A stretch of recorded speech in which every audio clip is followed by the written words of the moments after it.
सारंग की वार महला चौथा। सारंग दी वार चौथे पातशाह धन सतगुरु श्री गुरु रामदास महाराज साहब जी की उचारण की हुई है। वार का मतलब पौड़ियां होंदियां ने, श्लोक अति महले सांझे हैं, परंतु पौड़ियां केवल श्री गुरु रामदास महाराज साहब जी दियां हन। राय महमे हसने की धुन। ये जिहड़े अखर ने ये छेवें सतगुरां ने भाई गुरदास साहब जी तो लिखवाना कीते हन। राय महिमा ते राय हसना ये दोवें पट्टी राजपूत सन। ये कांगड़ के इलाके में छोटे छोटे रजवाड़ियां के मालक सी। ये अकबर बादशाह के कोल टके भरिया करते सन। राय महिमा बड़ा सूरबीर ते निष्कपटी सी। राय हसना बड़ा चुस्त चलाक ते कपटी पुरख सी। जद राय हसना टके भरन जांदा सी तद राय महिमा भरोसा रख के अपने टके राय हसनी नूं दे के आखदा सी कि मेरे टके भी जमा करवा आवी ते हाजरी लवा आवी।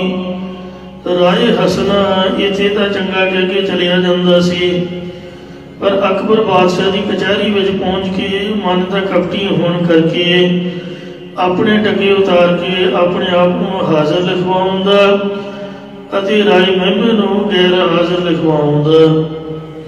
इस तरह जब कई साल बतीत हो गए तो एक दिन अकबर बादशाह नूं पता लगा कि राय महिमा गैर हाजिर रहिंदा है। उस वेले बादशाह ने राय हसने नूं अपने कोल बुला के कुछ कुमक सहायता दे के कहा कि तू राय महिमा नूं जित के मेरे को लैके आ अति उसका राज भाग तू संभाल लेना करी।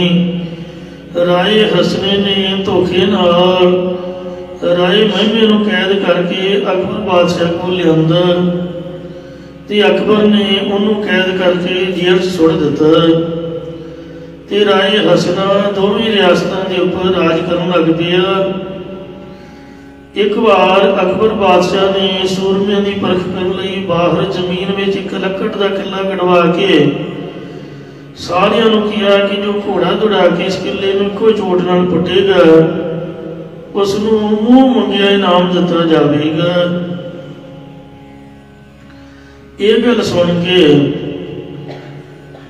बहुत योधिया ने घोड़ा दौड़ा के उस किले में इक्को चोट नाल पुटण की कोशिश की, पर पुटिया न गया। अकबर बादशाह ने फिर किया कि कोई ऐसा सूरमा है जो को निशानी नाल इस किले में पुट देवे। उस वेले उत्थे राय महिमा दा एक मित्र खड़ोता सी। वो कहन लगा, हे राजन, जो निशानियां दा धनी राय महिमा है उसनूं तां तूं कैद कर रखिया, कोई को निशानी नाल इस किले नूं पुट सकदा है। अकबर ने उसी वेले अपने सिपाही भेज के राय महिमा अपने कोल बुलाया अते घोड़े नूं दौड़ा के उस किले में इक्को निशानी नाल पुटण वास्ते किया। राय महिमा ने घोड़े उपर सवार होके इक्को निशानी नाल किले नूं पुट दिता। राय महिमा की बहादुरी वेख के अकबर बादशाह बहुत प्रसन्न होया। अति कहन लगा कि मंग लै जो कुछ तू मंगना है। ये सुन के राय महिमा कहन लगा कि बादशाह तुसीं मैनूं बेगुनाह कैद किया हुआ है, क्योंकि मैं अपने टके राय हसनी नूं दे के भेजदा रहा हाँ, पर वह कपटी सुभाअ करके मैनूं गैर हाजिर लिखवा जांदा सी। तुसीं मेरी अर्ज नहीं सुनी बल्कि मैनूं कैद में सुट दिता है। मेरा राज खुस गया, मेरा राज ही मैनूं वापस दिवा देवो।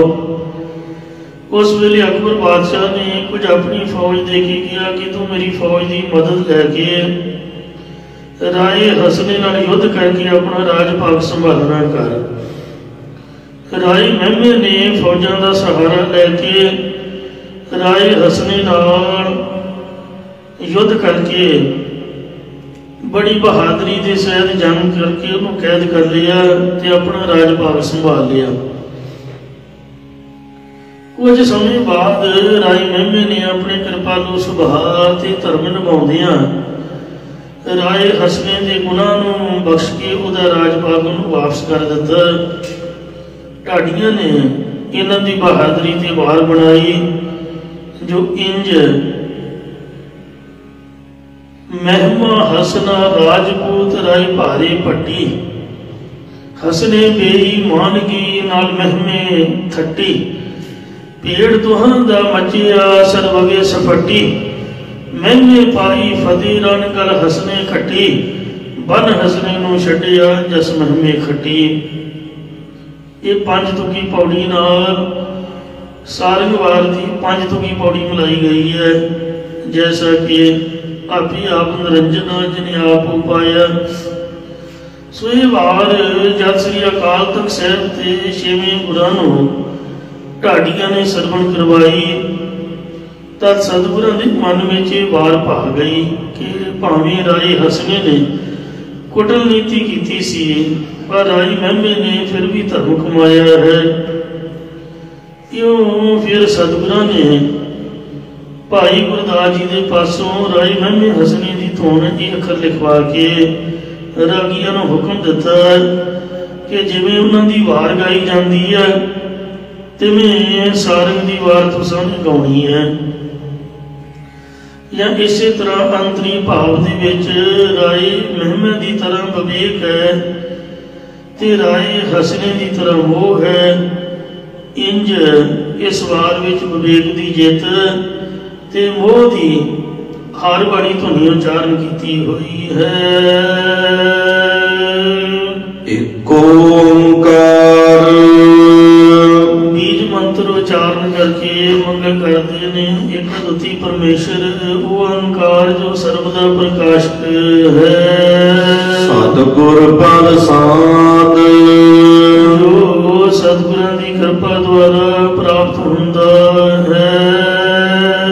सलोक महला दूजा दूजे पातशाह के पास खडूर साहब सिखा ने बेनती की थी कि सतगुरु जी असी गुरां का उपदेश ना धारीए वेद शास्त्र पढ़ लीए ताकि फिर ब्रह्म ज्ञान हो सकता है या मुक्ति हो सकती है या नहीं हुंदी। ये सुन के सतगुरां ने उपदेश रूप विच पवित्र शब्द उच्चारिया है। गौर कुंजी पाहु निवाला मन कोठा तन छत जो मन रूप कोठा बनया होया है इस उपर सतूल शरीर ते नाड़ियां दी छत पई हुई है। भाव मन रूप कोठे की जगह ते 25 प्रकृतियां या शेर चक्र रूप शतीर कड़ियां बाए हुए ने। सतूल देह रूप छत पई हुई है। देह अध्यास रूप कुंडा ते भरम रूप दरवाजा लाया हुआ है। अति अज्ञान रूप जिंदरा लगा हुआ है। इस अज्ञान रूप निवर जिंदरा खोलने वास्ते ब्रह्म विद्या रूप कुंजी गुरां दे पाहु कोल है। नानक गुर बिन मन का ताक न उगड़ा। सतगुरु श्री गुरु अंगद देव महाराज साहब जी कथन करते हैं कि सतगुरां तो बिना चित्त का भरम रूप दरवाजा खुलता नहीं है। अवर ना कुंजी हाथ किसी के भी हाथ में ब्रह्म विद्या रूप कुंजी नहीं है। इसी प्रकार जो महाराज फरमाते ने गौर कुंजी पाहो निवल मन कोठा तन छत। मन रूप कोठे ते शरीर रूप छत पई हुई है। 6 चक्रा रूप जिंदरा वजया हुआ है। इस नूं खोलण वाली जो प्राणायाम रूप कुंजी जोगा अभ्यासी गुरु के कोल है। ਨਾਨਕ ਗੁਰ ਬਿਨ ਮਨ ਕਾ ਤਾਕ ਨ ਉਗੜੈ। ਸਤਿਗੁਰੂ ਅੰਗਦ ਦੇਵ ਮਹਾਰਾਜ ਸਾਹਿਬ ਜੀ ਕਥਨ ਕਰਦੇ ਨੇ ਕਿ ਯੋਗਾ ਅਭਿਆਸੀ ਗੁਰਾਂ ਤੋਂ ਬਿਨਾਂ ਮਨ ਦਾ ਛੇ ਚੱਕਰਾਂ ਭਰਮ ਰੂਪੀ ਪੜਦਾ ਖੁੱਲਦਾ ਨਹੀਂ ਹੈ। ਅਵਰ ਨ ਕੁੰਜੀ ਹੱਥ ਯੋਗਾ ਅਭਿਆਸੀ ਗੁਰੂ ਤੋਂ ਬਿਨਾਂ ਹੋਰ ਕਿਸੇ ਦੇ ਹੱਥ ਪ੍ਰਾਣਾਯਾਮ ਰੂਪ ਪੰਜੀ ਨਹੀਂ ਹੈ। ਮਹੱਲਾ ਪਹਿਲਾ। ਪਹਿਲੇ ਸਤਿਗੁਰਾਂ ਨੂੰ ਸਿੱਖਾਂ ਨੇ ਪੁੱਛਿਆ ਕਿ ਸਤਿਗੁਰੂ ਜੀ ਪਰਮੇਸ਼ਰ ਕਿਵੇਂ ਪ੍ਰਸੰਨ ਹੁੰਦਾ ਹੈ, ਤਾਂ ਗੁਰੂ ਸਾਹਿਬ ਉੱਤਰ ਬਖਸ਼ਦੇ ਨੇ। ਨਾ ਭੀਜੈ ਰਾਗੀ ਨਾਤੀ ਬੇਦ। ਇਹ ਭਾਈ ਪ੍ਰੇਮ ਤੋਂ ਬਿਨਾਂ ਰਾਗੀ ਬਣ ਕੇ ਰਾਗ ਗਾਉਣ ਨਾਲ, ਨਾਦ ਦੇ ਵਜਾਉਣ ਨਾਲ, ਵੇਦਾਂ ਦੇ ਪਾਠ ਪੜ੍ਹਨ ਨਾਲ ਉਹ ਪਰਮੇਸ਼ਰ ਪ੍ਰਸੰਨ ਨਹੀਂ ਹੁੰਦਾ, ਭੇਜਦਾ ਨਹੀਂ ਹੈ। ਨਾ ਭੀਜੈ ਸੁਰਤੀ ਗਿਆਨੀ ਜੋਗ। ਸੁਰਤੀਆਂ ਦੇ ਪੜ੍ਹਨ ਨਾਲ ਜਾਂ ਧਿਆਨ ਲਾਉਣ ਵਾਲੇ ਪੁਰਖਾਂ ਨਾਲ, ਸੁਰਤੀ ਟਿਕਾਉਣ ਨਾਲ, ਜਾਂ ਸੋ ਸ੍ਰੇਸ਼ਟ ਪਦਾਰਥਾਂ ਵਿੱਚ ਰਤੀ ਪ੍ਰੀਤੀ ਕਰਨ ਨਾਲ, ਯੋਗ ਅਭਿਆਸ ਕਰਨ ਨਾਲ, ਜਾਂ ਸ਼ਾਸਤਰ ਗਿਆਨ ਨਾਲ, ਜਾਂ ਮੰਤਰ ਜੋ ਘਾਟ ਯੋਗ ਆਦਿ ਨਾਲ ਵੀ ਪਰਮੇਸ਼ਰ ਪ੍ਰਸੰਨ ਨਹੀਂ ਹੁੰਦਾ ਹੈ।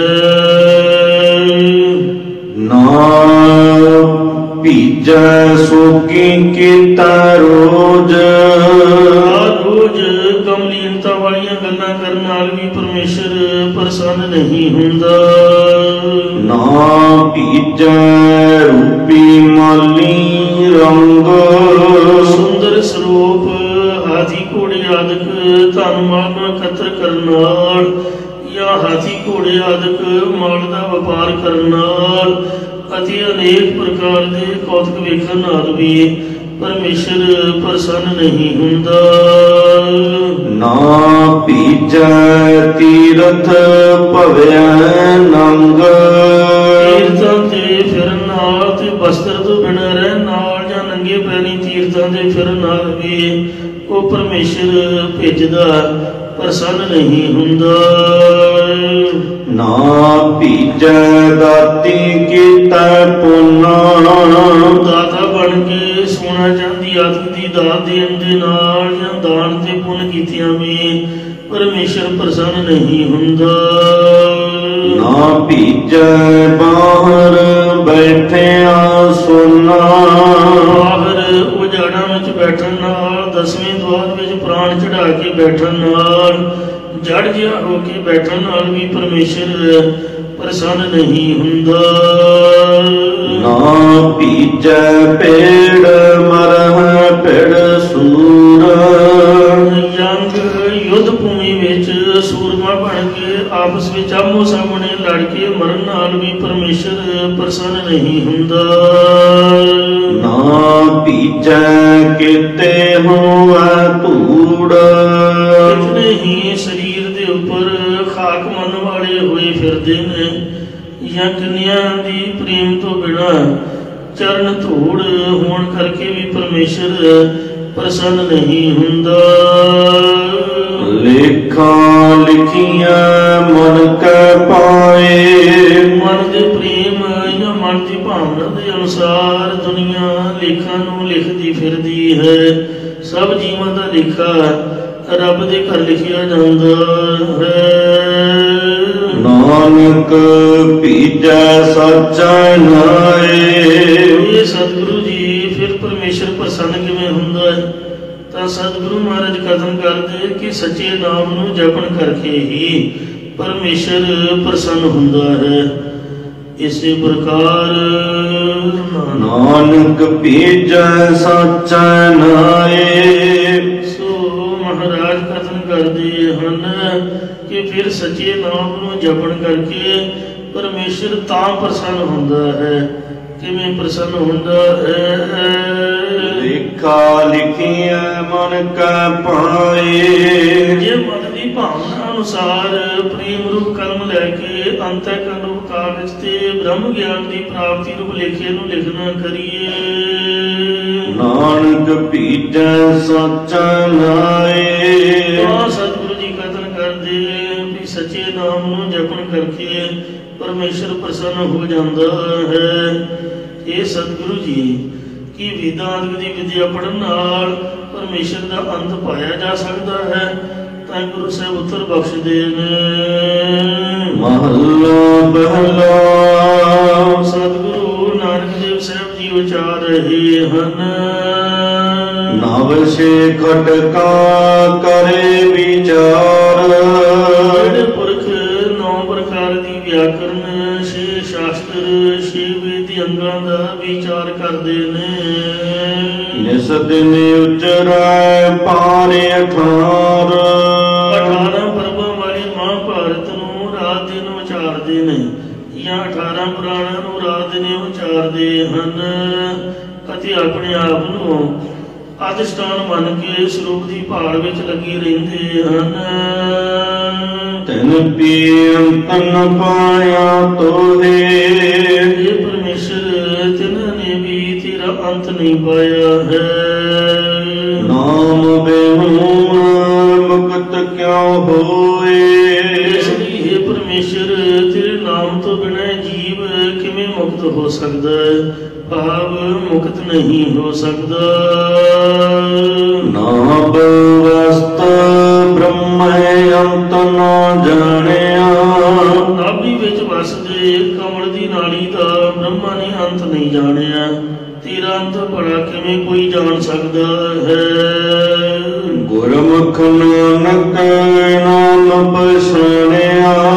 ਸਤਿਗੁਰੂ ਸਾਹਿਬ ਜੀ ਕਥਨ ਕਰਦੇ ਕਿ ਇਹ ਪਰਮੇਸ਼ਰ ਗੁਰਮੁਖ ਜਨਾਂ ਨੇ ਗੁਰਾਂ ਦੁਆਰਾ ਤੇਰੇ ਨਾਮ ਨੂੰ ਪਹਿਚਾਣਿਆ, ਜਾਂ ਗੁਰੂ ਉਪਦੇਸ਼ ਦੁਆਰਾ ਤੇਰੇ ਨਾਮ ਦੀ ਕਮਾਈ ਕਰਕੇ ਤੇਰਾ ਸਰੂਪ ਪਹਿਚਾਨਣਾ ਕੀਤਾ ਹੈ।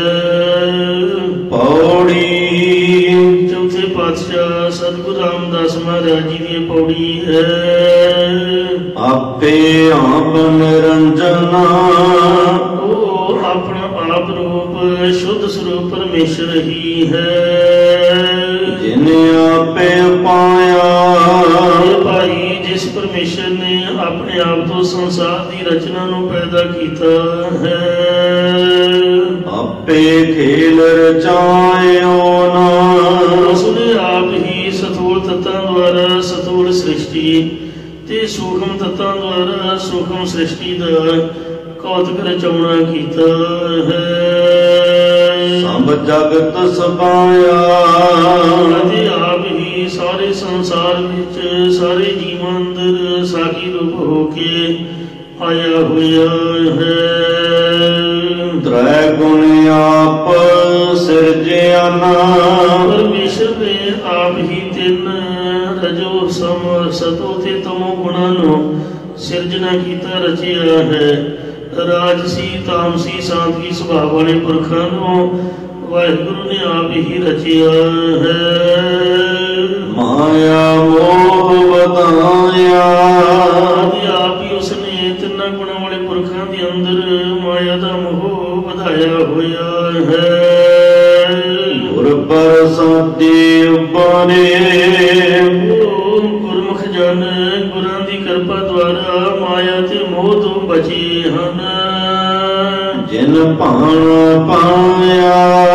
ਜਿਨ੍ਹਾਂ ਨੂੰ ਪਰਮੇਸ਼ਰ ਦਾ ਹੁਕਮ ਚੰਗਾ ਲੱਗਿਆ ਹੈ। ਨਾਨਕ ਸੱਚ ਵਰਤਦਾ। ਸਤਿਗੁਰੂ ਮਹਾਰਾਜ ਸਾਹਿਬ ਜੀ ਕਥਨ ਕਰਦੇ ਹਨ।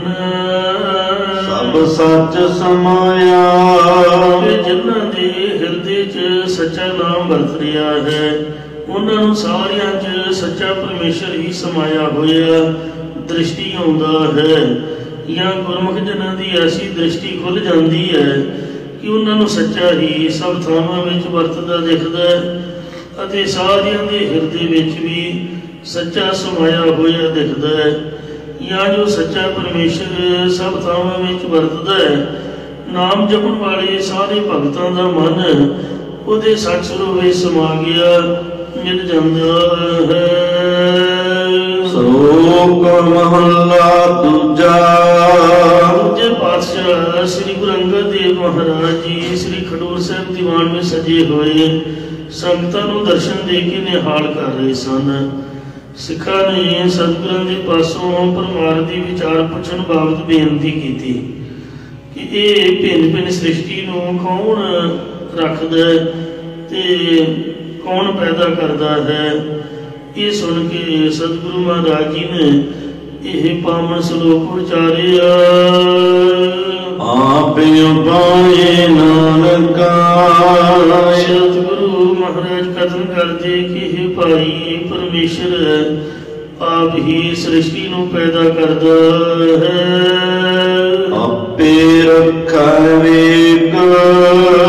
ਅਤੇ ਆਪ ਹੀ ਸਭ ਨੂੰ ਭਿੰਨ ਭਿੰਨ ਰਾਜਸੀ ਤਾਮਸੀ ਸਾਤਵੀ ਸੁਭਾਅ ਵਾਲੇ ਬਣਾ ਕੇ ਰੱਖਦਾ ਹੈ। ਮੰਦਾ ਕਿਸ ਨੂੰ ਆਖੀਐ। ਭਾਈ ਭੈੜਾ ਕਿਸ ਦੇ ਤਾਈਂ ਕਹੀਏ, ਨਹੀਂ ਕੁਝ ਮਾੜਾ ਕਿਹਾ ਜਾ ਸਕਦਾ। ਜਾਂ ਸਭਨਾ ਸਾਹਿਬ ਏਕ। ਜਦ ਸਾਰਿਆਂ ਦਾ ਪ੍ਰੇਰਕ ਮਾਲਕ ਪਰਮੇਸ਼ਰ ਇੱਕ ਹੀ ਹੈ ਤੇ ਫਿਰ ਕਿਹਨੂੰ ਮੰਦਾ ਕਹੀਏ। ਮੰਦਾ ਜਾਣੈ ਆਪ ਕੋ, ਆਪਣੇ ਆਪ ਨੂੰ ਹੀ ਮੰਦਾ ਕਹੀਏ। ਅਵਰ ਭਲਾ ਸਹਿਸਾਰ, ਬਾਕੀ ਸਭ ਸੰਸਾਰ ਚੰਗਾ ਹੈ। ਹਮ ਨਹੀਂ ਚੰਗੇ, ਬੁਰਾ ਨਹੀਂ ਕੋਏ, ਪ੍ਰਣਵਤ ਨਾਨਕ ਤਾਰੇ ਸੋਏ। ਸਭਨਾ ਸਾਹਿਬ ਏਕ ਹੈ। ਇਹ ਭਾਈ ਉੱਤਮ ਮੱਧਮ ਕਨਿਸ਼ਟ ਆਦਿਕ ਸਾਰੀਆਂ ਜੀਵਾਂ ਦਾ ਮਾਲਕ ਇੱਕ ਪਰਮੇਸ਼ਰ ਹੀ ਹੈ।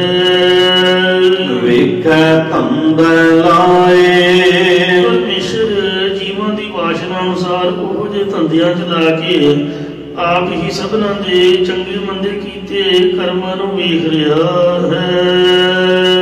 ਕਿਸੈ ਥੋੜਾ ਕਿਸੈ ਅਗਲਾ। ਕਿਸੇ ਜੀਵ ਨੂੰ ਪਦਾਰਥਾਂ ਦਾ ਘੱਟ ਸੁੱਖ ਹੈ, ਕਿਸੇ ਨੂੰ ਪਦਾਰਥਾਂ ਦਾ ਅਗਲਾ ਬਹੁਤਾ ਸੁੱਖ ਹੈ। ਖਾਲੀ ਕੋਈ ਨਾ ਹੈ। ਖਾਲੀ ਕੋਈ ਵੀ ਨਹੀਂ ਹੈ ਰੱਬ ਦੇ ਘਰ ਵੱਲੋਂ। ਇਸ ਪ੍ਰਕਾਰ ਕਿਸੈ ਥੋੜਾ ਕਿਸੈ ਅਗਲਾ। ਕਿਸੇ ਤਾਮਸੀ ਪੁਰਖ ਨੂੰ ਵਿਸ਼ੇ ਸੁਖ ਥੋੜਾ ਜਿਹਾ ਪ੍ਰਤੀਤ ਹੁੰਦਾ ਤੇ ਕਿਸੇ ਤਤ ਬੇਥੇ ਨੂੰ ਬਹੁਤਾ ਹੀ ਆਤਮਿਕ ਆਨੰਦ ਪ੍ਰਾਪਤ ਹੁੰਦਾ ਹੈ। ਖਾਲੀ ਕੋਈ ਨਾ ਹੈ। ਉਸ ਪਰਮੇਸ਼ਰ ਦੇ ਦਰ ਤੋਂ ਕੋਈ ਵੀ ਖਾਲੀ ਨਹੀਂ ਜਾਂਦਾ, ਕਿਉਂਕਿ ਉਹਦੀ ਸੱਤਾ ਦੇ ਆਸਰੇ ਹੀ ਸਾਰੇ ਕਰਤੱਵ ਹੋ ਰਹੇ ਹਨ। ਅਰਥਾਤ ਜਿਵੇਂ ਸੂਰਜ ਦੀ ਰੋਸ਼ਨੀ ਧਰਤੀ ਤੇ ਪੈਂਦੀ ਹੈ, ਪਾਣੀ ਤੇ ਵੀ ਪੈਂਦੀ ਹੈ, ਜਾਂ ਪਾਣੀ ਤੇ ਸੂਰਜ ਦਾ ਪ੍ਰਤੀਬਿੰਬ ਪੈਂਦਾ ਹੈ। ਜਦ ਆਰਸੀ ਸ਼ੀਸ਼ੇ ਤੇ ਸੂਰਜ ਦੀ ਰੋਸ਼ਨੀ ਪੈਂਦੀ ਹੈ ਤਾਂ ਅੱਗ ਪੈਦਾ ਹੋ ਜਾਂਦੀ ਹੈ। ਇਉਂ ਸੂਰਜ ਦੀ ਰੋਸ਼ਨੀ ਇੱਕੋ ਹੀ ਹੈ, ਪਰ ਵੱਖ-ਵੱਖ ਥਾਵਾਂ ਤੇ ਵੱਖ-ਵੱਖ ਕੰਮ ਕਰਦੀ ਹੈ। ਇਸੇ ਪ੍ਰਕਾਰ ਪਰਮੇਸ਼ਰ ਹੈ ਤਾਂ ਸਾਰੇ ਇੱਕੋ ਜਿਹਾ ਵਿਆਪਕ, ਜੋ ਤਾਮਸੀ ਸਥਿਤੀ ਭਾਵ ਜੜ ਵਸਤੂਆਂ ਵਿੱਚ ਹੈ ਤਾਂ ਰੂਪ ਹੋ ਕੇ ਪ੍ਰਤੀਤ ਹੋ ਰਿਹਾ, ਤੇ ਆਰਸੀ ਸ਼ੀਸ਼ੇ ਦੀ ਤਰ੍ਹਾਂ ਬ੍ਰਹਮ ਗਿਆਨੀਆਂ ਦੇ ਅੰਦਰ ਆਨੰਦ ਸਰੂਪ ਹੋ ਕੇ ਗਿਆਨ ਰੂਪ ਅਗਨੀ ਦੇ ਸਹਿਤ ਅਗਿਆਨ ਦੇ ਕੂੜੇ ਕਚਰੇ ਨੂੰ ਸਾੜਨ ਵਾਲਾ ਹੋ ਕੇ ਸਾਖਿਆਤਕਾਰ ਹੋ ਰਿਹਾ ਹੈ। ਜਿਵੇਂ ਆਰਸੀ ਸ਼ੀਸ਼ੇ 'ਚ ਇੱਕ ਅੱਗ ਪੈਦਾ ਕਰਨ ਦੀ ਸ਼ਕਤੀ ਹੁੰਦੀ ਹੈ, ਦੂਸਰਾ ਸੂਰਜ ਦਾ ਪ੍ਰਤੀਬਿੰਬ ਵੀ ਪੈਂਦਾ ਹੈ, ਤੀਸਰੀ ਧੁੱਪ ਵੀ ਪੈਂਦੀ ਹੈ। ਇਸੇ ਪ੍ਰਕਾਰ ਪ੍ਰਭੂ ਬ੍ਰਹਮ ਵੇਤਿਆਂ ਦੇ ਅੰਦਰ ਸਚਿਤ ਆਨੰਦ ਸਰੂਪ ਲਖਣ ਦੀ ਸਹਿਤ ਸਾਖਿਆਤ ਰਹਿੰਦਾ ਹੈ। ਆਵਹਿ ਨੰਗੇ ਚਾਹੇ ਨੰਗੇ। ਇਹ ਜੀਵ ਸੰਸਾਰ 'ਚ ਜਨਮ ਲੈਣ ਵੇਲੇ ਨੰਗੇ ਭਾਵ ਖਾਲੀ ਹੱਥ ਆਉਂਦੇ ਨੇ, ਤੇ ਮਰਨ ਤੋਂ ਬਾਅਦ ਪਰਲੋਕ ਨੂੰ ਵੀ ਨੰਗੇ ਭਾਵ ਖਾਲੀ ਹੱਥ ਹੀ ਜਾਂਦੇ ਹਨ। ਵਿੱਚੇ ਕਰਹਿ ਵਿਥਾਰ। ਵਿਚਕਾਰਲੇ ਸਮੇਂ 'ਚ ਹੀ ਧੰਦਿਆਂ ਦਾ ਖਲਾਰਾ ਪਾ ਕੇ ਤੇ ਖੇਡਾਂ ਕਰਦੇ ਰਹਿੰਦੇ ਹਨ। ਨਾਨਕ ਹੁਕਮ ਨਾ ਜਾਣੀਐ। ਸਤਿਗੁਰੂ ਸਾਹਿਬ ਜੀ ਕਥਨ ਕਰਦੇ ਹਨ। ਅੱਗੇ ਕਾਈ ਕਾਰ। ਜਿਨ੍ਹਾਂ ਨੇ ਇੱਥੇ ਇਸ ਲੋਕ 'ਚ ਪਰਮੇਸ਼ਰ ਦਾ ਭਾਣਾ ਮੰਨਣਾ ਨਹੀਂ ਜਾਣਿਆ, ਉਹਨਾਂ ਤੋਂ ਅੱਗੇ ਕਿਹੜੀ ਚੰਗੀ ਕਾਰ ਹੋਵੇਗੀ? ਅੱਗੇ ਕਿਹੜੀਆਂ ਪੂਰੀਆਂ ਪਾ ਦੇਣਗੇ, ਉਹ ਚਾਂਦੀ ਚੜਾਉਣਗੇ। ਅੱਗੇ ਕਿਹੜੀ ਕਲਿਆਣ ਕਰਨ ਵਾਲੀ ਕਾਰ ਹੋਵੇਗੀ? ਭਾਵ ਕੋਈ ਵੀ ਨਹੀਂ ਹੋਵੇਗੀ। ਜਿਹੜੇ ਪਰਮੇਸ਼ਰ ਦਾ ਭਾਣਾ ਮੰਨਣਾ ਹੀ ਨਹੀਂ ਜਾਣਦੇ, ਮਤਲਬ ਅੱਜ ਤੱਕ ਗੁਰੂ ਘਰ ਆ ਕੇ ਉਹਨਾਂ ਨੇ ਸੱਤ ਬਚਨ ਹੀ ਨਹੀਂ ਸਿੱਖਿਆ, ਹੁਕਮ ਮੰਨਣ ਦੀ ਆਦਤ ਹੀ ਨਹੀਂ ਪਾਈ ਹੈ, ਉਹਨਾਂ ਦੇ ਅੱਗੇ ਅਵਿਦਿਆ ਰੂਪ ਕਾਰ ਕਰਕੇ ਕਾਲੇ ਮਨ ਹੀ ਰਹਿਣਗੇ। ਮਨ ਕਿੱਥੋਂ ਸ਼ੁੱਧ ਹੋ ਜਾਊਗਾ? ਅੱਗੇ ਪਰਲੋਕ 'ਚ ਸਹਾਇਤਾ ਕਰਨ ਵਾਲੀ ਕਿਹੜੀ ਕਾਰ ਹੈ? ਭਾਵ ਅੱਗੇ ਪਰਲੋਕ ਸਹਾਇਤਾ ਕਰਨ ਵਾਲੀ ਭਗਤੀ ਰੂਪ ਕਾਰ ਹੈ। ਜਿਹੜੇ ਕਰਨਗੇ ਉਹ ਪ੍ਰਵਾਨ ਹੋ ਜਾਣਗੇ। ਮਹੱਲਾ ਪਹਿਲਾ। ਪਹਿਲੇ ਪਾਤਸ਼ਾਹ ਸਤਿਗੁਰੂ ਨਾਨਕ ਦੇਵ ਸਾਹਿਬ ਜੀ ਮਹਾਰਾਜ ਫਰਮਾਉਂਦੇ ਨੇ, ਜਿਨ ਸਥਾਪ ਜੀਆਂ ਕੋ ਭੇਜੈ। ਪਰਮੇਸ਼ਰ ਆਪ ਸੂਖਮ ਸਥੂਲ ਕਾਰਨ ਦੀ ਹਰ ਜਿਨਸਾਂ ਨੂੰ ਅਸਥਿਤ ਕਰਕੇ ਜੀਵਾਂ ਨੂੰ ਸੰਸਾਰ ਵਿੱਚ ਭੇਜਦਾ ਹੈ।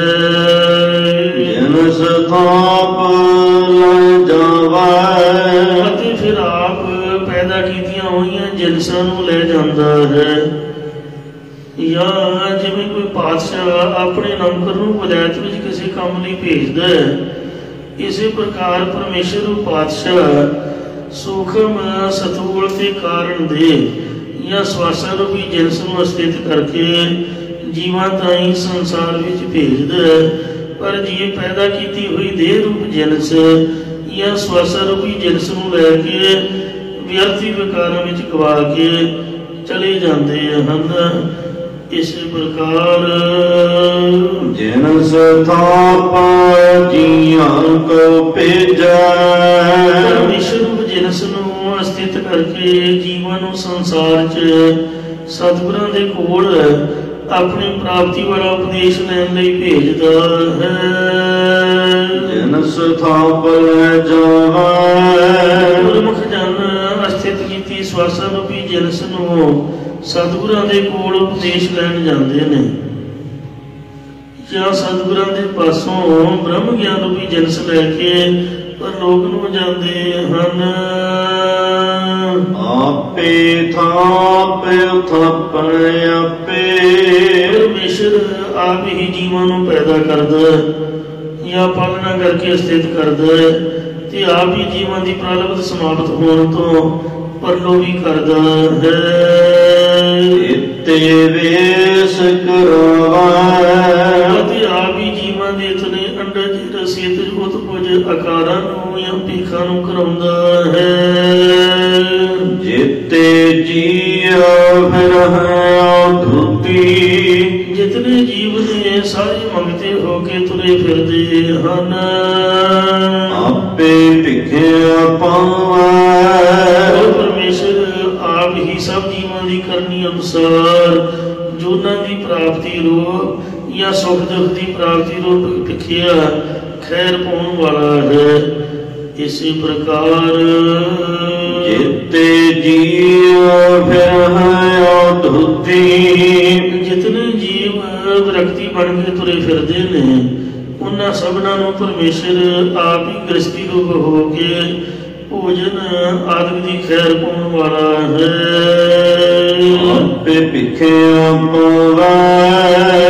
ਜਿੰਨੇ ਜੀਵ ਅਵਧੂਤ ਸ਼ੁੱਧ ਚਿੱਤ ਵਾਲੇ ਤੁਰੇ ਫਿਰਦੇ, ਉਹਨਾਂ ਸਭਨਾਂ ਨੂੰ ਪਰਮੇਸ਼ਰ ਆਪ ਹੀ ਗੁਰਾਂ ਦੁਆਰਾ ਭਗਤੀ ਰੂਪ ਭਿਖਿਆ ਪਾਉਣ ਵਾਲਾ ਹੈ। ਲੇਖਾ ਬੋਲਣ ਲੇਖਾ ਚੱਲਣ। ਇਹ ਭਾਈ ਜੀਵਾਂ ਦਾ ਬੋਲਣਾ ਪਰਮੇਸ਼ਰ ਦੇ ਹਿਸਾਬ ਕਿਤਾਬ ਦੇ ਵਿੱਚ ਹੈ, ਜੀਵਾਂ ਦਾ ਚੱਲਣਾ ਵੀ ਪਰਮੇਸ਼ਰ ਦੇ ਹਿਸਾਬ ਵਿੱਚ ਹੈ। ਕਾਇਤ ਕੀਚਾ ਦਾਵੇ। ਇਸ ਲਈ ਇੱਥੇ ਦੁਨੀਆ 'ਚ ਕਿਸ ਵਾਸਤੇ ਝੂਠੇ ਦਾਅਵੇ ਕਰਨੇ ਨੇ? ਦਾਅਵੇ ਕਾਹਦੀ ਮੇਲ ਕਰਨੀ ਹੈ? ਸੱਚੇ ਨਾਮ ਨੂੰ ਬੋਲਣਾ ਜਪਣਾ ਹੀ ਜਦ ਲੇਖੇ ਵਿੱਚ ਹੈ, ਪ੍ਰਭੂ ਦੇ ਭਾਣੇ ਅੰਦਰ ਚੱਲਣਾ ਹੀ ਲੇਖੇ 'ਚ ਹੈ, ਪਰਮੇਸ਼ਰ ਦੀ ਪ੍ਰਾਪਤੀ ਵਾਲੇ ਸਤਸੰਗਤ ਦੇ ਰਸਤੇ ਤੇ ਚੱਲਣਾ ਹੀ ਜਦ ਲੇਖੇ ਵਿੱਚ ਹੈ। ਤੇ ਫਿਰ ਇਸ ਲਈ ਕਾਹਦੇ ਵਾਸਤੇ ਹੰਗਤਾ ਮਮਤਾ ਦੇ ਦਾਵੇ ਕਰਨੇ ਹਨ। ਮੂਲ ਮਤ ਪਰਵਾਣਾ ਇਹੋ, ਅਸਲ ਬੁੱਧ ਦਾ ਮੁੱਢ ਸਿਧਾਂਤ ਪ੍ਰਮਾਣਿਕ ਸਫਲਤਾ ਵਾਲਾ ਇਹੀ ਹੈ, ਜਾਂ ਮੰਨਿਆ ਪ੍ਰਮੰਨਿਆ ਇਹੀ ਹੈ ਕਿ ਨਾਨਕ ਆਖ ਸੁਣਾਏ। ਸਤਿਗੁਰੂ ਸਾਹਿਬ ਜੀ ਕਥਨ ਕਰਦੇ ਕਿ ਜੋ ਅਸਾਂ ਨੇ ਨਾਮ ਬਾਣੀ ਦਾ ਉਪਦੇਸ਼ ਮੂੰਹੋਂ ਕਹਿ ਕੇ ਸੁਣਾਉਣਾ ਕੀਤਾ ਹੈ, ਇਹੀ ਪ੍ਰਮਾਣਿਕ ਹੈ, ਮੁੱਢਲਾ ਸਿਧਾਂਤ। ਤੇ ਇਸੇ ਪ੍ਰਕਾਰ ਮੂਲ ਮਤ ਪਰਵਾਣਾ ਇਹੋ, ਇਹੀ ਸ੍ਰੇਸ਼ਟ ਮਤ ਹੋਣ ਦਾ ਮੁੱਢ ਅਤੇ ਪ੍ਰਮਾਣ ਹੈ। ਨਾਨਕ ਆਖ ਸੁਣਾਏ। ਸਤਿਗੁਰੂ ਸਾਹਿਬ ਜੀ ਕਥਨ ਕਰਦੇ ਕਿ ਜੋ ਅਸੀਂ ਉਪਦੇਸ਼ ਮੂੰਹੋਂ ਆਖ ਕੇ ਸੁਣਾਉਣਾ ਕੀਤਾ ਹੈ, ਕਰਨੀ ਪਰ ਹੋਏ ਤਪਾਵਸ, ਐਸੀ ਕਿਸੇ ਦੀ ਕਰਨੀ ਕਿਰਿਆ ਹੈ ਉਹਦੇ ਉੱਤੇ ਹੀ ਨਿਆਂ ਹੋਵੇਗਾ। ਭਾਵ ਚੰਗੀ ਕਰਨੀ ਕਰਨ ਵਾਲੇ ਨੂੰ ਚੰਗਾ ਤੇ ਭੈੜੀ ਕਰਨੀ ਕਰਨ ਵਾਲੇ ਨੂੰ ਭੈੜਾ ਫਲ ਪ੍ਰਾਪਤ ਹੋਵੇਗਾ। ਜੇ ਕੋ ਕਹ ਕਹਾਏ, ਜੇ ਕੋਈ ਆਪਣੇ ਆਪ ਨੂੰ ਬ੍ਰਹਮ ਗਿਆਨੀ ਕਹਿੰਦਾ ਹੈ ਜਾਂ ਹੋਰਨਾਂ ਚੇਲਿਆਂ ਚਾਪੜਿਆਂ ਤੋਂ ਕਹਾਉਂਦਾ ਹੈ, ਉਹ ਪ੍ਰਮਾਣ ਨੀਕ ਨਹੀਂ ਹੁੰਦਾ। ਪੌੜੀ ਚੌਥੇ ਪਾਤਸ਼ਾਹ ਸਤਿਗੁਰੂ ਰਾਮਦਾਸ ਸਾਹਿਬ ਜੀ ਉਚਾਰ ਰਹੇ ਨੇ, ਗੁਰਮੁਖ ਚਲਤ ਜਾਇਓ ਨਾ। ਗੁਰਮੁਖ ਜਦ ਜਾਣਦੇ ਨੇ ਕਿ ਵਾਹਿਗੁਰੂ ਨੇ ਸੰਸਾਰ ਇੱਕ ਭੌਤਿਕ ਤਮਾਸ਼ਾ ਰੂਪ ਰਚਾਇਆ ਹੈ, ਗੁਣ ਪ੍ਰਗਟੀ ਆਇਆ।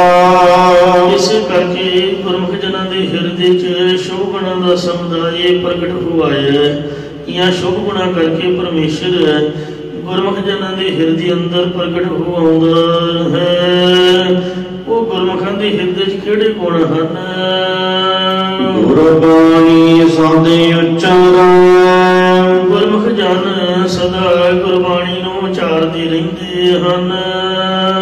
ਹਰ ਮਨ ਵਸਾਇਆ, ਅਤੇ ਉਹਨਾਂ ਨੇ ਹਰੀ ਪਰਮੇਸ਼ਰ ਦਾ ਨਾਮ ਗੁਰਾਂ ਦੁਆਰਾ ਸ਼ਰਵਣ ਕਰਕੇ ਮੰਨਣ ਕਰਕੇ ਮਨ ਹਿਰਦੇ 'ਚ ਵਸਾਇਆ ਹੋਇਆ ਹੈ। ਸਗਤ ਗਈ ਭ੍ਰਮ ਕੱਟਿਆ, ਉਹਨਾਂ ਦੇ ਅੰਦਰੋਂ ਜਿਹੜੀ ਮਾਇਆ ਪ੍ਰਕਿਰਤੀ ਦੀ ਛਾਉ ਚਲੀ ਗਈ ਹੈ, ਜਾਂ ਰਾਜਸੀ ਤਾਮਸੀ ਸਾਤਵੀ ਗੁਣ ਸੁਭਾਅ ਰੂਪ ਸ਼ਕਤੀ ਚਲੀ ਗਈ ਤੇ ਭਰਮ ਵੀ ਕੱਟਿਆ ਗਿਆ ਹੈ। ਸਿਮ ਜੋਤ ਜਗਾਇਆ, ਅਤੇ ਕਲਿਆਣ ਸਰੂਪ ਪਰਮੇਸ਼ਰ ਨੇ ਉਹਨਾਂ ਦੇ ਅੰਦਰ ਗਿਆਨ ਦੇ ਪ੍ਰਕਾਸ਼ ਨੂੰ ਜਗਾ ਦਿੱਤਾ ਹੈ, ਜਾਂ ਕਲਿਆਣ ਸਰੂਪ ਜੋਤੀ ਪਰਮੇਸ਼ਰ ਨੇ ਆਪਣੀ ਪ੍ਰਾਪਤੀ ਵਾਲਾ ਗਿਆਨ ਗੁਰੂ ਉਪਦੇਸ਼ ਦੁਆਰਾ ਉਹਨਾਂ ਦੀ ਬੁੱਧੀ ਦੇ ਅੰਦਰ ਜਗਾ ਦਿੱਤਾ ਹੈ। ਜਿਨ ਕੈ ਪੁੱਤ ਪੁਨ ਹੈ, ਜਿਨ੍ਹਾਂ ਦੇ ਅੰਤਕਰਣ ਪੱਲੇ ਜਾਂ ਖਜ਼ਾਨੇ 'ਚ ਪੂਰਬਲੇ ਨਿਸ਼ਕਾਮ ਕਰਮਾਂ ਰੂਪੀ ਪੁੰਨਾਂ ਦੀ ਇਕੱਤਰਤਾ ਕੀਤੀ ਹੋਈ ਹੈ। ਗੁਰਪੁਰਖ ਮਿਲਾਇਆ, ਉਹਨਾਂ ਨੂੰ ਸਤਿਗੁਰੂ ਪੁਰਖ ਨੇ ਜਾਂ ਪੂਰਨ ਸਤਿਗੁਰਾਂ ਨੇ ਆਪਣੇ ਨਾਲ ਮਿਲਾਇਆ ਹੈ, ਜਾਂ ਸਤਿਗੁਰਾਂ ਨੇ ਪੂਰਨ ਪਰਮੇਸ਼ਰ ਨਾਲ ਮਿਲਾਇਆ ਹੈ। ਨਾਨਕ ਸਹਿਜੇ ਮਿਲ ਰਹੇ, ਸਤਿਗੁਰੂ ਮਹਾਰਾਜ ਸਾਹਿਬ ਜੀ ਕਥਨ ਕਰਦੇ ਨੇ ਕਿ ਉਹ ਸਹਿਜੇ ਗਿਆਨ ਦੀ ਪ੍ਰਾਪਤੀ ਕਰਕੇ ਵਾਹਿਗੁਰੂ ਦੇ ਮਿਲਾਪ ਦੇ ਵਿੱਚ ਮਿਲੇ ਰਹਿੰਦੇ ਹਨ।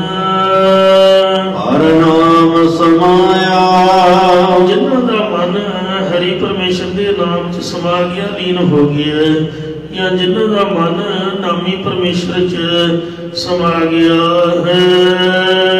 ਸ਼ਲੋਕ ਮਹਲਾ ਦੂਜਾ। ਦੂਜੇ ਪਾਤਸ਼ਾਹ ਧੰਨ ਸਤਿਗੁਰੂ ਸ੍ਰੀ ਗੁਰੂ ਅੰਗਦ ਦੇਵ ਸਾਹਿਬ ਜੀ ਮਹਾਰਾਜ ਸੋ ਪਾਵਨ ਉਪਦੇਸ਼ ਉਚਾਰ ਰਹੇ ਨੇ। ਸਾਵਣ ਚੱਲੇ ਵਣ ਜਾਰਿਆ, ਸ਼ਾਹੂਕਾਰ ਤੇ ਵਣਜਾਰੇ ਪੂੰਜੀ ਲੈਣ ਵਾਸਤੇ ਹੋਰ ਕਿਸੇ ਇਲਾਕੇ ਵਿੱਚ ਚਲੇ ਜਾਂਦੇ ਹਨ। ਇੰਜ ਜਦ ਪਰਮੇਸ਼ਰ ਸ਼ਾਹੂਕਾਰ ਦੇ ਪਾਸੋਂ ਜੀਵ ਰੂਪ ਵਣਜਾਰੇ ਸਵਾਸਾਂ ਰੂਪੀ ਪੂੰਜੀ ਲੈ ਕੇ ਸੰਸਾਰ ਵੱਲ ਨੂੰ ਚੱਲਦੇ ਨੇ, ਆਪ ਮਨੁੱਖਾ ਦੇਹ ਨੂੰ ਧਾਰ ਕੇ ਸੰਸਾਰ ਵਿੱਚ ਆਉਂਦੇ ਹਨ।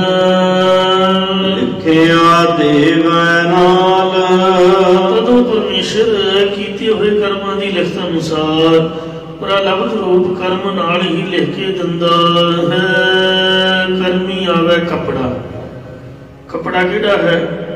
ਆ ਸਰੀਰ, ਇਹ ਕਰਮਾਂ ਦੇ ਨਾਲ ਆਉਂਦਾ ਹੈ। ਜਿਵੇਂ ਕੱਪੜਾ ਪੈਸੇ ਨਾਲ ਖਰੀਦਿਆ ਜਾਂਦਾ ਹੈ, ਜਿੰਨੇ ਵੱਧ ਪੈਸੇ ਲਾਓਗੇ ਉਨਾ ਵਧੀਆ ਕੱਪੜਾ ਪਾਓਗੇ। ਕਿਉਂ? ਜਿੰਨੇ ਜ਼ਿਆਦਾ ਪੁੰਨ ਤੁਹਾਡੇ ਹੋਣਗੇ ਉਹਨਾਂ ਤੁਹਾਡਾ ਸਰੀਰ ਸੋਹਣਾ ਹੋਊਗਾ, ਤੰਦਰੁਸਤ ਹੋਊਗਾ। ਤੇ ਜਿਹੜੀਆਂ ਬਿਮਾਰੀਆਂ ਦਾ ਘਰ ਉਹ ਪਾਪਾਂ ਦੀ ਨਿਸ਼ਾਨੀ ਹੁੰਦੀ ਹੈ। ਤਾਂ ਇੰਜ ਮਹਾਰਾਜ ਕਹਿੰਦੇ ਨੇ ਵੀ ਲੇਖੇ ਦੇ ਨਾਲ ਹੀ ਸਰੀਰ ਰੂਪੀ ਕੱਪੜਾ ਮਿਲਦਾ ਹੈ। ਤੇ ਜੇ ਅੱਗੇ ਵਾਸਤੇ ਕੁਝ ਕੀਤਾ ਨਹੀਂ, ਹੁਣ ਬੱਚਾ ਹਰ ਨਾਮ ਨਾ ਬੀਜੋ ਅੱਗੇ ਭੁੱਖਾ ਕਿਆ ਖਾਏ, ਕੀ ਖਾਊਗਾ ਤੇ ਕੀ ਪਹਿਨੂਗਾ।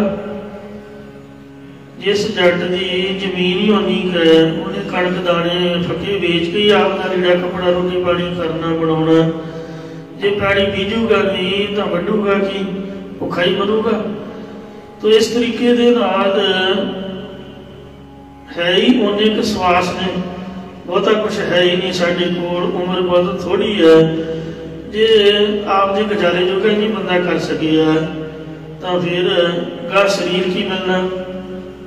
ਮਾਦਰ ਟਪੂਸੀਆਂ ਮਾਰੂਗਾ, ਕੀੜੇ ਕਾਢੇ ਤ੍ਰਿਗਤ ਜੂਨਾਂ 'ਚ ਪਊਗਾ, ਖਾਊਗਾ ਕੀ? ਭੁੱਖਾ ਮਰੂਗਾ। ਸਾਰੋ ਦਿਨ ਦੌਲਤ ਬਣ ਮੰਗਿਆ, ਅਜ ਉਹਨਾਂ ਪੇਟ ਅਗਾਈ ਹੈ। ਕੰਗਰ ਪਸ਼ੂ ਬਣ ਕੇ ਸਾਰੀ ਦਿਹਾੜੀ ਜੰਗਲ 'ਚ ਭੌਂਦਾ ਫਿਰੂਗਾ, ਪਰ ਪੇਟ ਭਰੂਗਾ ਹੀ ਨਹੀਂ। ਤੋ ਇਸ ਤਰ੍ਹਾਂ ਇਹ ਮਹਾਰਾਜ ਨੇ ਸਭ ਕੁਝ ਲਿਖ ਕੇ ਦਿੱਤਾ ਹੋਇਆ ਹੈ। ਆਪਾਂ ਸੋਚਦੇ ਹਾਂ ਵੀ ਜਿੰਨਾ ਮਰਜ਼ੀ ਖਾਓ ਪਹਿਨੋ, ਸਾਨੂੰ ਕੋਈ ਵੇਖ ਨਹੀਂ ਰਿਹਾ, ਪਰ ਇਸ ਤਰ੍ਹਾਂ ਨਹੀਂ ਹੈ। ਗਿਣਤੀ ਮਿਣਤੀ ਪੂਰਾ ਹਿਸਾਬ ਕਿਤਾਬ 'ਚ ਹੈ। ਕਰੀਏ ਮਨ ਲਿਖਿਆ ਚੱਲਦਾ, ਚੱਲਣਾ ਵੀ ਲਿਖੇ ਵਿੱਚ ਹੈ, ਲਿਖਿਆ ਵੈਸਾ ਬੈਠਣਾ ਵੀ ਲਿਖੇ ਵਿੱਚ ਹੈ। ਲਿਖੇ ਲੈਂਦਾ ਸਾਹ, ਸਾਹ ਵੀ ਸਾਡੇ ਲਿਖੇ ਵਿੱਚ ਨੇ। ਪਹਿਲਾਂ ਲਿਖਿਆ ਭੋਗ ਰਹੇ ਆ, ਜਿਹੜਾ ਹੁਣ ਕਰ ਰਹੇ ਆ ਉਹ ਲਿਖਿਆ ਜਾਏਗਾ, ਗਾਉਂ ਦੀ ਪ੍ਰਾਰਬਧ ਬਣੂਗੀ। ਤੋ ਲਿਖ ਦਾਤ ਜੋਤ ਵਡਿਆਈ, ਦਾਤਾਂ ਕਿੰਨੀਆਂ ਮਿਲਣੀਆਂ ਨੇ, ਜੋਤ ਪ੍ਰਕਾਸ਼ ਕਿੰਨਾ ਹੋਣਾ, ਵਡਿਆਈ ਕਿੰਨੀ ਹੈ, ਸਭ ਲਿਖਿਆ ਹੋਇਆ ਹੈ। ਮਿਲ ਮਾਇਆ ਸੁਰਤ ਗਵਾਈ, ਪਰ ਅਸਾਂ ਨੇ ਮਾਇਆ ਨਾਲ ਮਿਲ ਕੇ ਆਪਦੀ ਸੁਰਤੀ ਬਿਰਤੀ ਨੂੰ ਗਵਾ ਛੱਡਿਆ, ਭੁਲਾ ਛੱਡਿਆ, ਰੱਬ ਦੇ ਨਾਮ 'ਚ ਨਹੀਂ ਲਾਉਂਦੇ। ਇਉਂ ਸੋ ਕਰਮਾਂ ਦੇ ਨਾਲ ਹੀ ਇਹ ਲੇਖੇ ਦੇ ਵਿੱਚ ਸਾਰਾ ਕੁਝ ਆਉਂਦਾ ਪ੍ਰਾਪਤ ਹੁੰਦਾ ਹੈ। ਲਿਖੇ ਉੱਪਰ ਹੁਕਮ ਹੋਏ, ਉਸ ਲਿਖੇ ਹੋਏ ਕਰਮ ਦੇ ਉੱਤੇ ਹੀ ਪਰਮੇਸ਼ਰ ਦਾ ਹੁਕਮ ਹੁੰਦਾ ਹੈ। ਜਾਂ ਜੋ ਵੇਦਾਂ ਸ਼ਾਸਤਰਾਂ ਦੁਆਰਾ ਜਾਂ ਗੁਰੂ ਉਪਦੇਸ਼ ਦੁਆਰਾ ਨਿਸ਼ਕਾਮ ਕਰਮ ਕਰਨੇ ਨੇ, ਪ੍ਰਭੂ ਦੀ ਪ੍ਰੇਮਾ ਭਗਤੀ ਕਰਨੀ ਜਾਂ ਬ੍ਰਹਮ ਗਿਆਨ 'ਚ ਸਥਿਤ ਹੋਣਾ, ਜਦ ਲਿਖੇ ਹੋਏ ਕਰਮਾਂ ਅਨੁਸਾਰ ਉਸ ਉੱਤੇ ਚੱਲਣ ਦਾ ਹੁਕਮ ਹੁੰਦਾ ਹੈ। ਲਈਐ ਹਸਤ ਸੰਭਾਲ, ਤਦ ਗੁਰਾਂ ਦੁਆਰਾ ਨਾਮ ਜਪ ਕੇ ਆਤਮਿਕ ਆਨੰਦ ਰੂਪੀ ਵਸਤੂ ਨੂੰ ਸੰਭਾਲ ਲਈਦਾ ਹੈ। ਵਸਤ ਲਈ ਵਮ ਜਾਣਾਈ, ਇਹਨਾਂ ਜੀਵ ਰੂ ਬਣਜਾਰਿਆਂ ਨੇ ਗੁਰਾਂ ਪਾਸੋਂ ਆਤਮਿਕ ਆਨੰਦ ਜਾਂ ਆਤਮਿਕ ਸਰੂਪ ਦੀ ਵਿਚਾਰੂ ਵਸਤੂ ਲੈ ਲਈ ਹੈ। ਵਖਰ ਬੱਦਾ ਪਾਏ, ਉਹਨਾਂ ਨੇ ਲਾਭਦਾਇਕ ਨਾਮ ਰੂਪ ਸੌਦੇ ਨੂੰ ਆਪਣੇ ਹਿਰਦੇ ਨੂੰ ਪੱਲੇ 'ਚ ਪਾ ਕੇ ਬੰਨ੍ਹ ਲਿਆ, ਭਾਵ ਧਾਰਨ ਕਰ ਲਿਆ ਹੈ। ਕੇਹੀ ਵਾਹ ਲੈ ਚੱਲੇ, ਕਈ ਗੁਰਮੁਖ ਗੁਰਾਂ ਦੁਆਰਾ ਨਾਮ ਜਪ ਕੇ ਆਤਮਿਕ ਲਾਭ ਲੈ ਕੇ ਪਰਲੋਕ ਨੂੰ ਚੱਲੇ ਹਨ। ਇੱਕ ਚੱਲੇ ਮੋਲ ਗਵਾਏ, ਤੇ ਕਈ ਮਨੁੱਖ ਜੀਵ ਪੁੰਨਾਂ ਨੂੰ ਮੁੱਢ ਨੂੰ ਗਵਾ ਕੇ ਚੱਲੇ ਨੇ, ਜਾਂ ਸਵਾਸਾਂ ਨੂੰ ਪੂੰਜੀ ਨੂੰ ਵਿਸ਼ਿਆਂ ਦੇ ਵਿੱਚ ਗਵਾ ਕੇ ਚੱਲੇ ਹਨ। ਥੋੜਾ ਕਿਨੈ ਨਾ ਮੰਗਿਓ, ਸੰਸਾਰ ਵਿੱਚ ਥੋੜਾ ਸੁੱਖ, ਥੋੜਾ ਪ੍ਰਤਾਪ ਜਾਂ ਥੋੜਾ ਜਿਉਣਾ ਕਿਸੇ ਨੇ ਵੀ ਅੱਜ ਤੱਕ ਨਹੀਂ ਮੰਗਿਆ। ਸਾਰੇ ਬਹੁਤਾ ਹੀ ਬਹੁਤਾ ਮੰਗਦੇ ਨੇ। ਕਹੀਐ ਸਾਬਾਸ। ਇਸ ਕਰਕੇ ਕਿਸ ਨੂੰ ਧਨ ਧਨ ਦੇ ਯੋਗ ਕਹੀਏ ਭਾਈ। ਨਦਰ ਦਿਨਾ ਕਉ ਨਾਨਕਾ। ਸਤਿਗੁਰੂ ਮਹਾਰਾਜ ਸਾਹਿਬ ਜੀ ਕਥਨ ਕਰਦੇ ਕਿ ਤਿੰਨਾਂ ਦੇ ਉੱਪਰ ਪਰਮੇਸ਼ਰ ਦੀ ਕਿਰਪਾ ਭਰੀ ਦ੍ਰਿਸ਼ਟੀ ਹੋਈ ਹੈ। ਜੇ ਸਾਬਤ ਹੋਏ ਦਾਸ। ਸਵਾਸਾਂ ਨੂੰ ਪੂੰਜੀ ਨੂੰ ਸਹੀ ਸਲਾਮਤ ਲਿਆਉਂਦੇ ਨੇ, ਭਾਵ ਪਰਮੇਸ਼ਰ ਦੇ ਭਜਨ ਸਿਮਰਨ ਚਲਾਉਂਦੇ ਨੇ, ਜਾਂ ਜਿਹੜੇ ਸ਼ਰਧਾ ਨੂੰ ਪੂੰਜੀ ਜਾਂ ਆਤਮਕ ਆਨੰਦ ਰੂਪ ਵਸਤੂ ਨੂੰ ਲੈ ਕੇ ਆਉਂਦੇ ਹਨ। ਮਹਲਾ ਪਹਿਲਾ। ਪਹਿਲੇ ਪਾਤਸ਼ਾਹ ਧੰਨ ਸਤਿਗੁਰੂ ਨਾਨਕ ਦੇਵ ਸਾਹਿਬ ਜੀ ਮਹਾਰਾਜ ਫਰਮਾਉਂਦੇ ਨੇ, ਜੁੜ ਜੁੜ ਵਿਛੜੇ ਵਿਛੜ ਜੁੜੇ। ਜੀਵ ਪੂਰਬਲੇ ਕਰਮਾਂ ਦੀ ਕਰਨੀ ਅਨੁਸਾਰ ਜੁੜੇ ਹੋਏ ਜੁੜਦੇ ਨੇ, ਭਾਵ ਧੀਆਂ ਪੁੱਤਰਾਂ ਮਾਤਾ ਪਿਤਾ ਆਦਿ ਸੰਬੰਧਾਂ ਕਰਕੇ ਆਪਸ ਵਿੱਚ ਜੁੜਦੇ ਨੇ, ਤੇ ਪ੍ਰਾਰਬਧ ਦੇ ਸਮਾਪਤ ਹੋਣ ਤੋਂ ਬਾਅਦ ਵਿਛੜ ਜਾਂਦੇ ਨੇ, ਤੇ ਕਦੇ ਵਿਛੜੇ ਹੋਏ ਦੁਬਾਰਾ ਫਿਰ ਜੁੜ ਜਾਂਦੇ ਮਿਲ ਜਾਂਦੇ ਨੇ, ਜਾਂ ਵਿਛੜੇ ਹੋਏ ਜੀਵ ਕਰਮਾਂ ਅਨੁਸਾਰ ਹੋਰ ਸਰੀਰ 'ਚ ਜੁੜ ਜਾਂਦੇ ਨੇ, ਜਾਂ ਜੁੜ ਜੁੜ ਮਿਲ ਮਿਲ ਵਿਛੜੇ ਤੇ ਵਿਛੜ ਕਰਕੇ ਫਿਰ ਮਿਲੇ ਨੇ। ਮੈਂ ਹੈਰਾਨ ਹੋਇਆ ਇਹ ਸੁਣ ਕੇ ਕਿ ਹੰਸਾਲੀ ਵਾਲੇ ਬਾਬਾ ਜੀ ਮਹਾਂਪੁਰਖ ਸੰਤ ਬਾਬਾ ਪਰਮਜੀਤ ਸਿੰਘ ਸਾਹਿਬ ਜੀ, ਜਿਹੜੇ ਮੈਰਿਡ ਤਾਂ ਹਨ ਪਰ ਬਾਲ ਬੱਚਾ ਕੋਈ ਨਹੀਂ। ਕਿਸੇ ਪ੍ਰੇਮੀ ਨੂੰ ਮੈਂ ਪੁੱਛਿਆ, ਮੈਂ ਕਿਹਾ ਵੀ ਬਾਬਾ ਜੀ ਬੇਨਤੀ ਨਹੀਂ ਕੀਤੀ ਉਹਨਾਂ ਨੇ? ਕਹਿੰਦੇ ਕੀਤੀ ਤਾਂ ਸੀਗੀ, ਤੇ ਬਾਬਾ ਜੀ ਨੇ ਇਹ ਕਹਿ ਕੇ ਉਹਨਾਂ ਨੂੰ ਇਹ ਗਿਆਨ ਦਿੱਤਾ ਕਿ ਗੁਰਮੁਖਾ, ਜੋ ਬਾਲ ਬੱਚੇ ਹੁੰਦੇ ਨੇ ਇਹ ਪਿਛਲੇ ਜਨਮ ਦਾ ਆਪਾਂ ਨੇ ਕਰਜ਼ਾ ਦੇਣਾ ਹੁੰਦਾ ਹੈ, ਧੀਆਂ ਪੁੱਤਾਂ ਦਾ, ਉਹ ਲੈਣ ਵਾਸਤੇ ਆਉਂਦੇ ਨੇ। ਤੇਰਾ ਕਰਜ਼ਾ ਕੋਈ ਹੈ ਹੀ ਨਹੀਂ, ਗੱਜ ਕੇ ਆਖੋ ਸਤਿਨਾਮ ਸ੍ਰੀ ਵਾਹਿਗੁਰੂ, ਤੇ ਲੈਣ ਕਿੰਨੇ ਆਉਣਾ ਹੈ? ਸੰਗਤ 'ਚ ਮੌਜਾਂ ਮਾਣੋ, ਉਹਦੇ ਚੋਪੀ ਕਰ ਗਏ। ਤੋ ਕਹਿਣ ਦਾ ਭਾਵ ਇਹ ਹੈ, ਜਿਨ੍ਹਾਂ ਨੂੰ ਚੁੰਮਦੇ ਚੱਟਦੇ ਆ, ਪਿਆਰ ਕਰਦੇ ਆ, ਅਸੀਂ ਸਾਰੇ ਉਹਨਾਂ ਦੇ ਕਰਜ਼ਾਈ ਹਾਂ। ਇੱਕ ਦੂਜੇ ਦਾ ਲੈਣ ਦੇਣ ਹੀ ਲੈਂਦੇ ਆ, ਜਦੋਂ ਲੈਣ ਦੇਣ ਮੁੱਕ ਗਿਆ ਤੇ ਤਦੋਂ ਸਤਿਨਾਮ ਸ੍ਰੀ ਵਾਹਿਗੁਰੂ ਹੋ ਜਾਣਾ। ਇਸੇ ਪ੍ਰਕਾਰ ਜੁੜ ਜੁੜ ਵਿਛੜੇ ਵਿਛੜ ਜੁੜੇ। ਜਿਹੜੇ ਜੀਵ ਪਦਾਰਥਾਂ ਦੇ ਜੋੜ ਜੁੜੇ ਹੋਏ ਨੇ ਉਹ ਪਰਮੇਸ਼ਰ ਤੋਂ ਜੁਦਾ ਹੋ ਰਹੇ ਨੇ, ਤੇ ਜੋ ਪਦਾਰਥਾਂ ਤੋਂ ਵਿਛੜੇ ਹੋਏ ਨੇ ਉਹ ਪ੍ਰਭੂ ਨਾਲ ਜੁੜੇ ਹੋਏ ਨੇ। ਜਿਹੜੇ ਸਤਸੰਗਤ ਦੇ ਵਿੱਚ ਜੁੜੇ ਮਿਲੇ ਹੋਏ ਨੇ ਉਹ ਵਾਹਿਗੁਰੂ ਨਾਲ ਜੁੜ ਗਏ ਨੇ, ਜਿਹੜੇ ਸਤਸੰਗਤ ਦੇ ਨਾਲੋਂ ਵਿਛੜੇ ਹੋਏ ਕੁਸੰਗੀਆਂ ਨਾਲ ਮਿਲੇ ਨੇ ਉਹ ਵਾਹਿਗੁਰੂ ਨਾਲ ਵਿਛੜ ਗਏ ਨੇ, ਤੇ ਜਿਹੜੇ ਕੁਸੰਗੀਆਂ ਨਾਲ ਵਿਛੜੇ ਨੇ ਉਹ ਸਤਸੰਗਤ ਦੇ ਨਾਲ ਜੁੜ ਗਏ ਮਿਲ ਗਏ ਨੇ, ਜਾਂ ਜਿਹੜੇ ਪੂਰਬਲੇ ਕਰਮਾਂ ਕਰਕੇ ਜੁੜਨ ਵਾਲੇ ਪਦਾਰਥ ਸੀ ਉਹ ਜੁੜ ਗਏ ਮਿਲ ਗਏ ਨੇ, ਤੇ ਪ੍ਰਾਰਬਧ ਸਮਾਪਤ ਹੋਣ ਤੋਂ ਪਦਾਰਥ ਵੀ ਵਿਛੜ ਗਏ।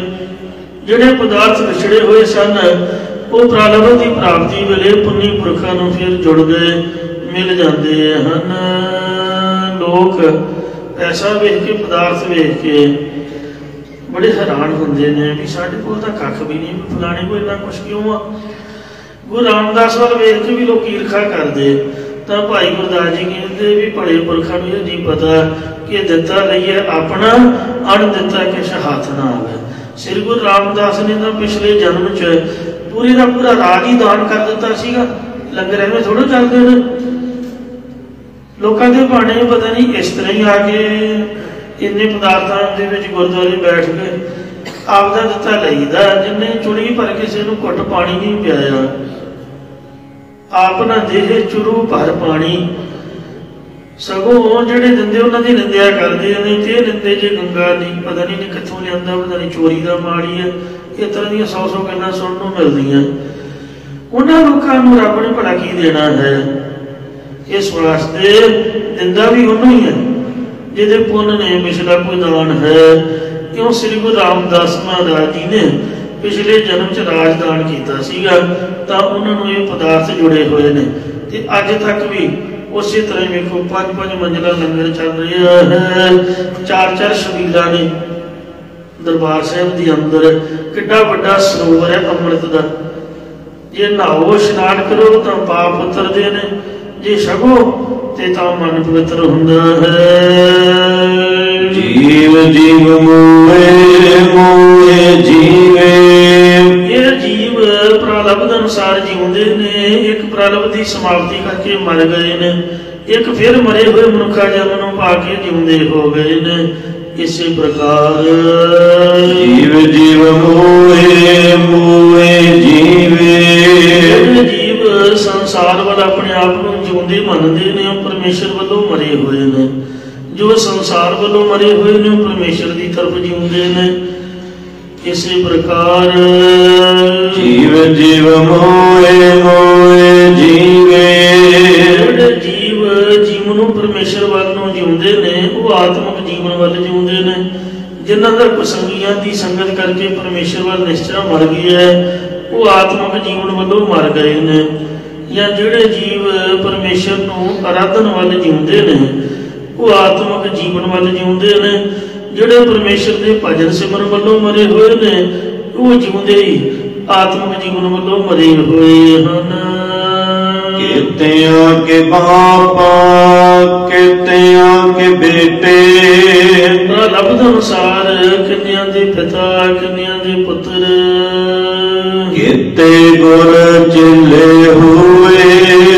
ਕਿਤਨੇ ਵਾਰੀ ਕੱਚੇ ਗੁਰੂਆਂ ਦੇ ਚੇਲੇ ਹੋਏ, ਜਾਂ ਕਿਤਨੇ ਵਾਰ ਪਖੰਡੀ ਗੁਰੂ ਤੇ ਕਿਤਨੇ ਵਾਰ ਚੇਲੇ ਹੋਏ। ਅੱਗੇ ਪਾਛੈ ਗਣਤ ਨ ਆਵੈ।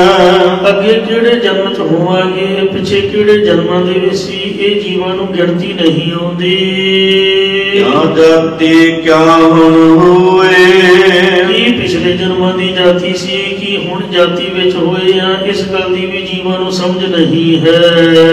ਸਭ ਕਰਣਾ ਕਿਰਤ ਕਾਰਾਂ ਲਿਖੀਆਂ। ਸਾਰਾ ਪਰਪੰਚ ਜੋ ਹੱਥਾਂ ਦੇ ਨਾਲ ਕਰਮਾਂ ਨੂੰ ਕਰਦਾ, ਉਹ ਲਿਖਤ ਲਿਖੀ ਦੀ ਹੈ। ਕਰ ਕਰ ਕਰਤਾ ਕਰੇ ਕਰੇ।